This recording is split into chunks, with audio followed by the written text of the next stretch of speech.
Qual é a principal diferença entre pessoas que têm muito dinheiro e pessoas que têm pouco dinheiro? Qual que é a principal diferença? A forma de pensar. Com certeza você já sabe disso. Se você está aqui, você sabe disso. Você sabe disso. Mas como, Fabrício? Como que uma pessoa que tem muito dinheiro pensa? Qual que é a real diferença? Que tipo de pensamento que é realmente muito diferente de um para o outro? É exatamente isso que a gente vai conversar em mais uma série aqui do canal.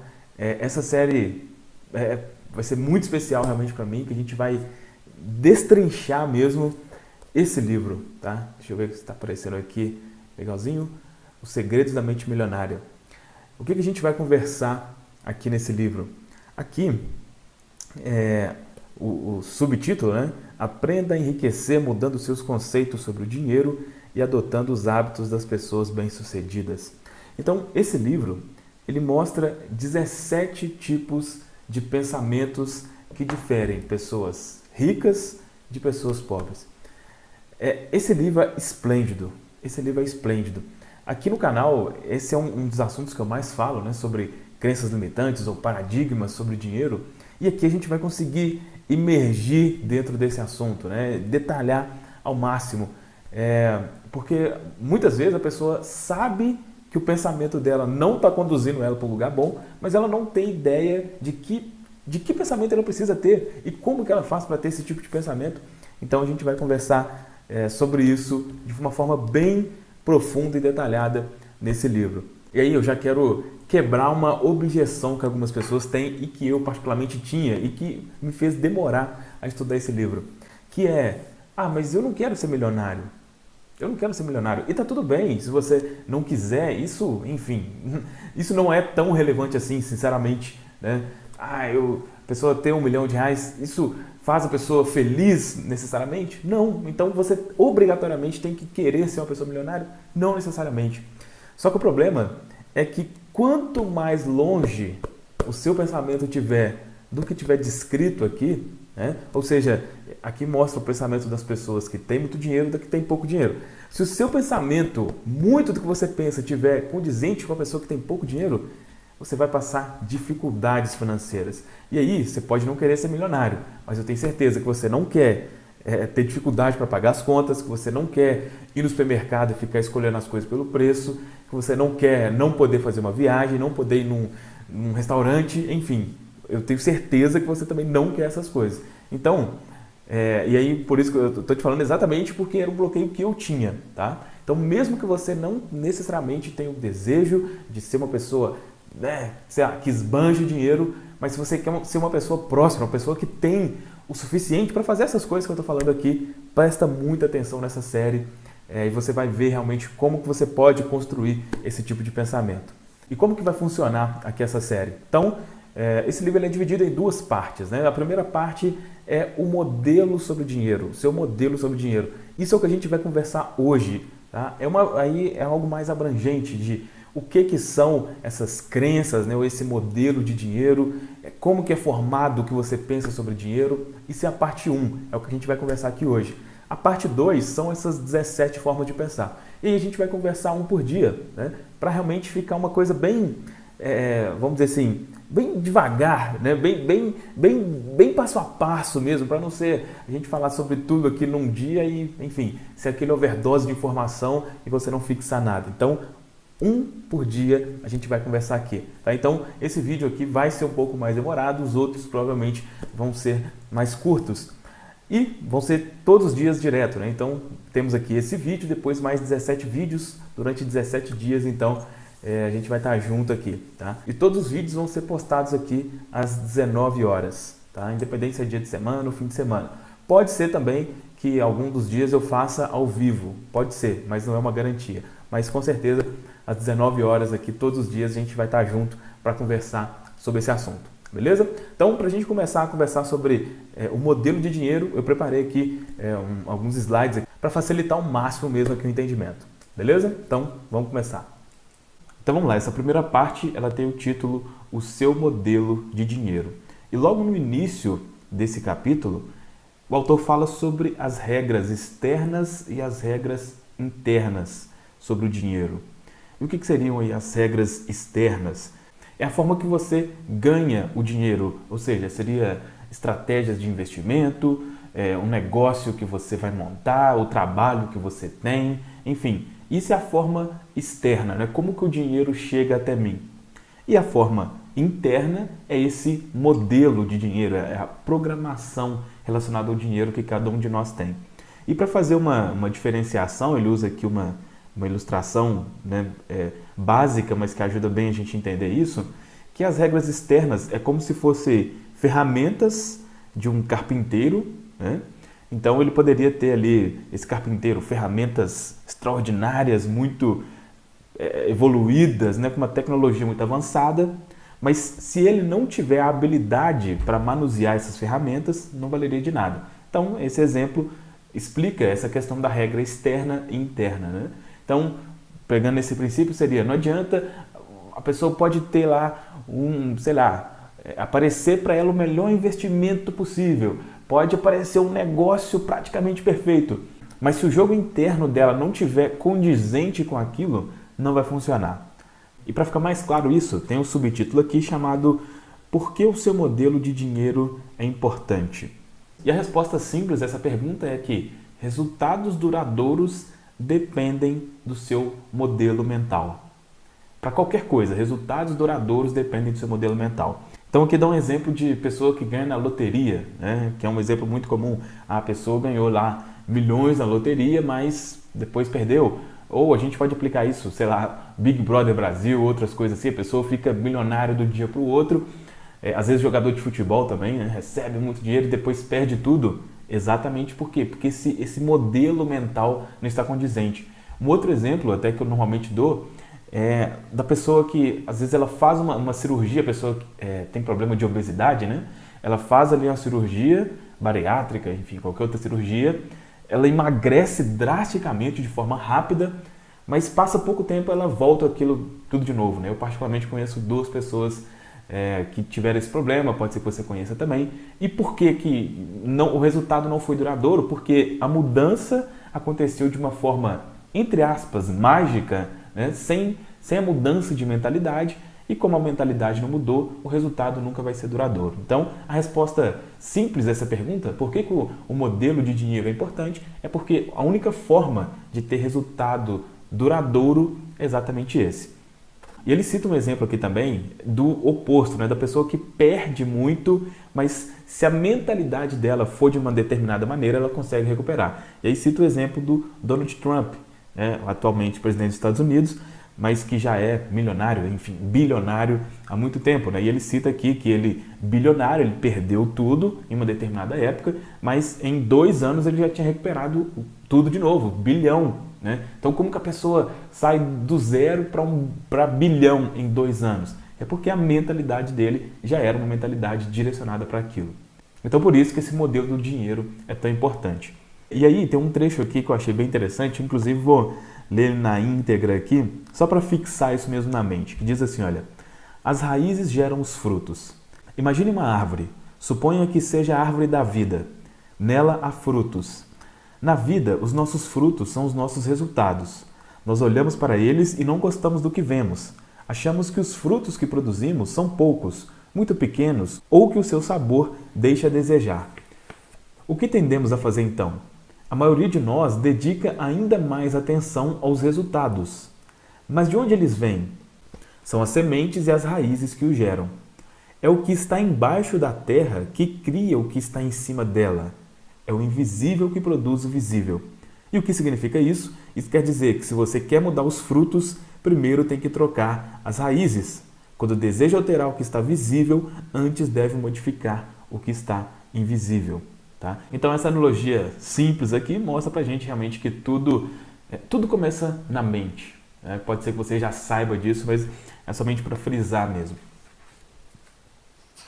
E aí, falando mais sobre essa programação, tem uma parte aqui interessante que ele fala sobre o processo da manifestação do dinheiro, né, na vida de cada pessoa. E ele mostra aqui que segue uma seguinte sequência. Eu vou colocar essa sequência aí na tela, que é SA é igual a R. O que isso quer dizer? O P são pensamentos, o S sentimentos, o A ações e o R resultados, né? Então, pensamentos conduzem a sentimentos, sentimentos conduzem a ações e ações conduzem a resultados. Se você já acompanha o canal aqui, você sabe que eu já falo sobre isso há algum tempo e, na verdade, nem é desse livro, é de um, se eu não me engano, no livro O Poder do Subconsciente fala sobre isso também. Aqui é muito claro, né? Se você ler esse livro, você vai perceber muito, ele usa muito aqui o termo subconsciente, então com certeza ele foi um dos livros, né, que ajudou o autor aqui, sem a menor dúvida. Ele fala aqui sobre a lei da atração também, coisa que a gente conversa aqui no canal. Então, essa é a forma como é gerado os resultados, né? A partir dos pensamentos. Mas depois ele mostra uma outra sequência inserindo um outro P, né? Antes desse P, insere um outro P, que aí seria esse P de programação, né? Então essa sequência mudaria de programação, gera pensamento, gera sentimento, gera ação e isso aí gera resultado. Então, claramente, o que isso quer dizer? Se você quiser mudar o resultado lá na frente, você vai passar por essa sequência, mas o início dessa sequência é esse modelo de dinheiro, é a programação relacionada ao dinheiro que cada um de nós temos. Beleza, mas aí vem a pergunta, como que acontece essa programação, né? Isso que eu tenho na minha mente, esse modelo de dinheiro, como que isso acontece?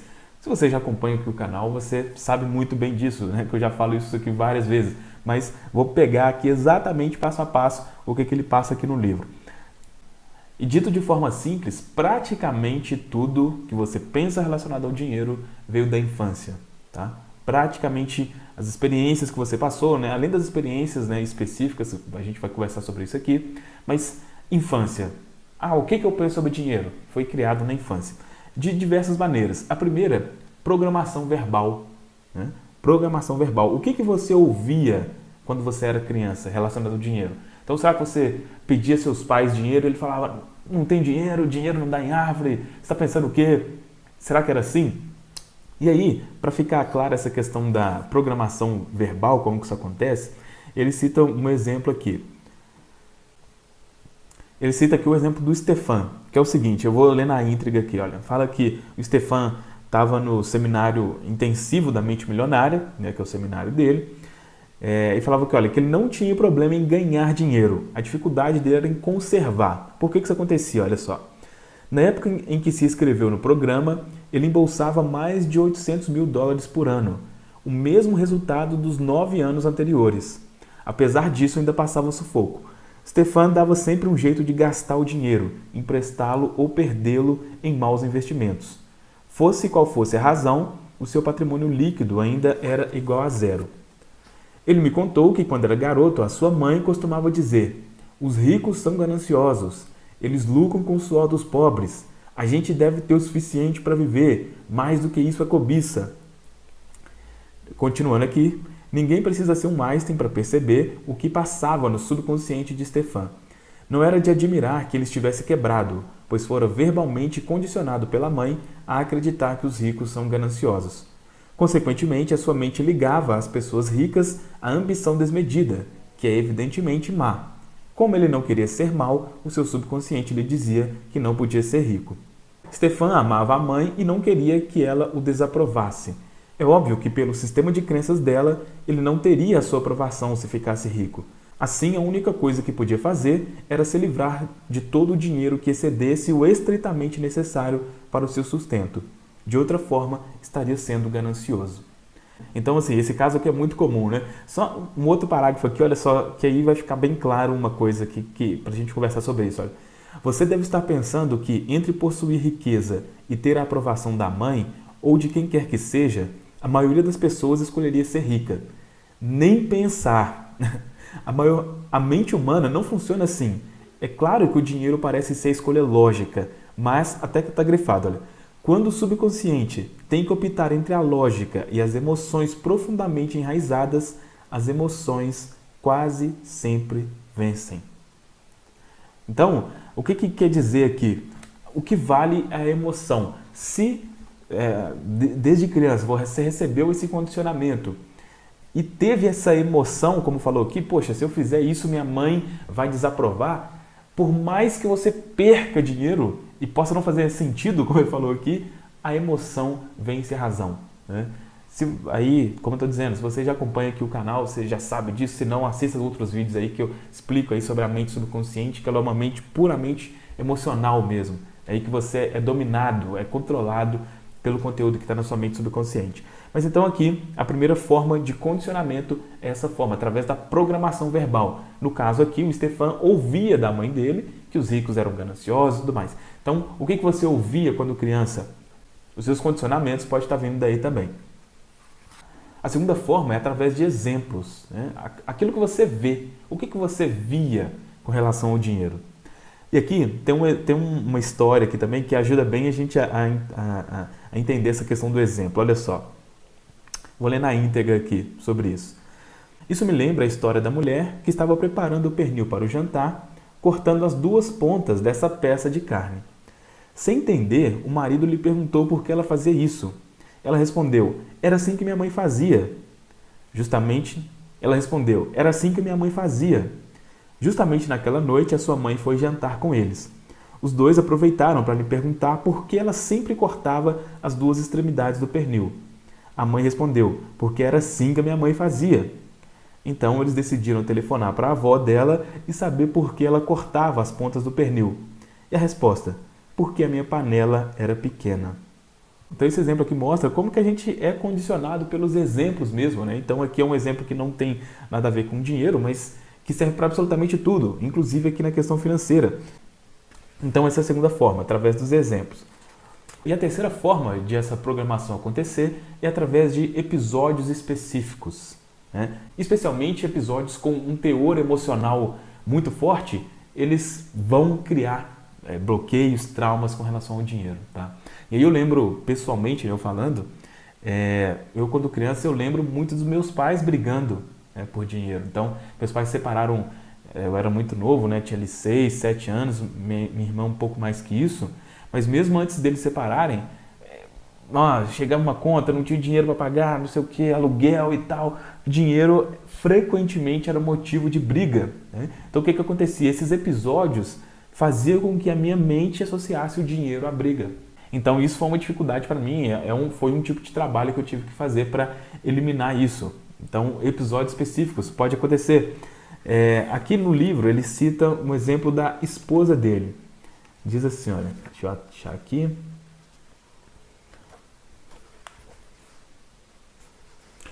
Diz assim, olha, quando a minha mulher tinha 8 anos de idade, toda vez que ela ouvia a buzina do caminhão de sorvete na sua rua, corria até a mãe para pedir uma moedinha e ouvia a seguinte resposta, sinto muito, querida, eu não tenho, peça ao seu pai. Ele então lhe dava uma moeda e ela ia comprar o sorvete, feliz da vida. Toda semana essa mesma história se repetia. O que foi então que a minha mulher aprendeu a respeito do dinheiro? Primeiro, que são os homens que têm dinheiro. E o que você acha que ela esperava de mim quando nos casamos? Exatamente que eu lhe desse dinheiro. Só que agora ela não pedia mais moedinhas, já era uma mulher formada. Segundo, ela aprendeu que mulher não tem dinheiro. Se a sua mãe, aí está entre aspas aqui, a deusa dela, não tinha, obviamente era assim que as coisas deviam ser. E para confirmar esse padrão, ela se livrava subconscientemente de todo o dinheiro que ganhava. Aí aqui depois ele conta, né, como é que ela se livrou disso e tal, mas o fato aqui é entender como que isso aconteceu, tá? No caso da esposa dele aqui também, episódios específicos criaram esse condicionamento. Bom, mas aí vem uma pergunta que pode ser que você está se fazendo. O que está programado no meu modelo de dinheiro? Ou seja, o que eu penso? Com isso que a gente já conversou aqui, pode ser que você já tenha algumas ideias, né? Mas se você tiver alguma dúvida, como que você descobre isso, né? Então ele faz algumas perguntas de reflexão aqui, olha. Qual é o seu atual modelo de dinheiro e sucesso? E para quais resultados ele está dirigindo você subconscientemente? Você está programado para o sucesso, para a mediocridade ou para o fracasso financeiro? Será que está programado para viver na dureza ou fazer fortuna? Está programado para batalhar por dinheiro ou trabalhar de forma equilibrada? Será que você está condicionado a ter um rendimento estável ou flutuante? São algumas perguntas aí de reflexão. Tem um trecho aqui que eu quero ler na íntegra, que eu achei ele bem interessante e é uma tecla que eu bato bastante, mas aqui está bem claro. Olha só, o sucesso do seu negócio depende do seu modelo de dinheiro. Você sempre o validará. Se ele está programado para lhe dar 30 mil anuais, essa é a medida precisa do êxito que você obterá com ele. O suficiente para lhe garantir 300 mil por ano. Se você é vendedor e tem um modelo programado para ganhar 100 mil por ano e consegue fechar um grande negócio que lhe renderá 150 mil, acontecerá o seguinte: ou a venda será cancelada, ou caso você receba os 150 mil, o ano seguinte será péssimo para compensar e levá-lo de volta ao nível do seu modelo financeiro. Por outro lado, caso você esteja programado para ganhar 150 mil e tenha passado 2 anos na pior, não se preocupe, você vai recuperar tudo o que não conseguiu receber. Será necessariamente assim, é a lei subconsciente da relação entre a mente e o dinheiro. Então, aqui eu gostei muito aqui desse trecho, que deixa muito claro como que isso funciona, né? Você nunca, é uma tecla que eu bato, você nunca ganha mais do que aquilo que você está programado, que você acredita que pode, que acredita que consegue, que acredita que merece. Se porventura você ganhar mais, de algum jeito, de alguma forma subconsciente, você vai perder aquilo. É isso que ele deixou claro aqui, né? E aí, essa pergunta, né? Como que eu posso saber o meu modelo? Como que eu vou descobrir qual que é a minha programação? E aqui é muito simples, né? Ele fala que, olha, uma das maneiras mais óbvias é examinar os seus resultados, né? Então, analise a sua conta bancária. Analise a sua renda, o patrimônio líquido. Analise o êxito dos seus investimentos, o sucesso nos negócios. Se você é um gastador ou um poupador. Se você administra bem o seu dinheiro ou não. Analise o quanto você dá duro para ganhar dinheiro. Analise se o seu dinheiro é suado ou ele chega com facilidade. Você tem um negócio ou emprego. Esse tipo de pergunta faz com que você identifique qual que é o seu modelo, né? O resultado que você está tendo, isso que a gente conversou aqui, inclusive aquela formulazinha, né, de P e tal, e é igual ao resultado. Pelo resultado, você pega e fala, opa, peraí, tal. Meu pensamento é esse, meu sentimento é esse, então minha programação é essa. É claro que na segunda parte aqui do livro vai ficar tudo mais claro, né? Vai ficar tudo mais claro, com certeza, porque mostrando aí as 17 formas de pensar, se você pensar de alguma daquelas formas, você vai se identificar mais facilmente, né? Então, realmente vai ficar tudo mais claro. Mas aqui, acredito que já deu para você ter uma ideia de qual que é o seu modelo sobre dinheiro. Agora, eu vou compartilhar com você aqui, ele cita aqui, durante toda a parte 1, diversos princípios, ele chama de princípio de riqueza, né? Que são alguns pontos aqui, pontos principais dessa parte 1. Então, eu vou falar elas aqui para você agora. Primeiro, os seus rendimentos crescem na mesma medida em que você cresce. Segundo, se você quer mudar os frutos, primeiro tem que trocar as raízes. Quando deseja alterar o seu estado visível, antes deve modificar o que está invisível. 3. Dinheiro é resultado, riqueza é resultado, saúde é resultado, doença é resultado, o seu peso é resultado. Vivemos num mundo de causa e efeito. Próximo princípio. Em 5 minutos posso prever o futuro financeiro que você terá pelo resto da sua vida. Isso aqui ele afirma na parte aqui que ele fala, né, que ele conversando pouquíssimo tempo com a pessoa já descobre o modelo de dinheiro que ela tem. Próximo. Pensamentos conduzem a sentimentos, sentimentos conduzem a ações e ações conduzem a resultados. Próximo. Quando o subconsciente tem que optar entre a lógica e as emoções profundamente enraizadas, as emoções quase sempre vencem. Próximo. A sua razão ou motivação para enriquecer ou fazer sucesso é crucial. Se ela possuir uma raiz negativa, como o medo, a raiva ou a necessidade de provar algo a si mesmo, o dinheiro nunca lhe trará felicidade. Próximo. A única maneira de mudar permanentemente a temperatura de sala é zerar o termostato. De modo análogo, a única maneira de modificar permanentemente o seu nível de sucesso financeiro é zerar o seu termostato financeiro, também conhecido como modelo de dinheiro. E o último, a consciência observa os nossos pensamentos e as nossas ações, para que vivamos das escolhas verdadeiras, feitas no momento presente, em lugar de sermos governados por uma programação proveniente do passado. Então esses são pontos principais aqui dessa parte 1 do livro. É claro que aqui é algo muito reduzido, né? Essa conversa que a gente está tendo aqui, eu sugiro fortemente que você compre esse livro, que você leia, é óbvio que você vai tirar mais proveito. A intenção aqui foi tornar mais claro, né? Trazer os pontos principais, pelo menos na minha concepção, mas é óbvio que fazendo a leitura você vai tirar outros pontos aí também de valor, né? Bom, espero que tenha sido útil para você essa nossa conversa aqui, dessa primeira parte do livro. Aí a partir de amanhã a gente já vai realmente entrar aqui nos 17 formas de pensar, né? Então a gente vai conversar aqui cada uma delas, né? Em cada dia a gente vai conversar uma, então a gente vai estar junto aí por mais 17 dias. Todos os dias vai ser às 19 horas aqui no canal, pode ser ao vivo ou pode ser que somente suba o vídeo aqui mesmo, aí vai depender, tá? Mas às 7 horas da noite, durante esses próximos 17 dias aí, a gente vai estar junto para conversar mais aqui e, enfim, destrinchar ao máximo as informações que esse livro esplêndido aqui tem pra gente. Beleza? Foi muito bom estar com você aqui hoje. Amanhã eu espero você aqui novamente para o segundo vídeo aqui da nossa série. Beleza? É isso. Tenha uma ótima noite, forte abraço e até amanhã. Tchau, tchau.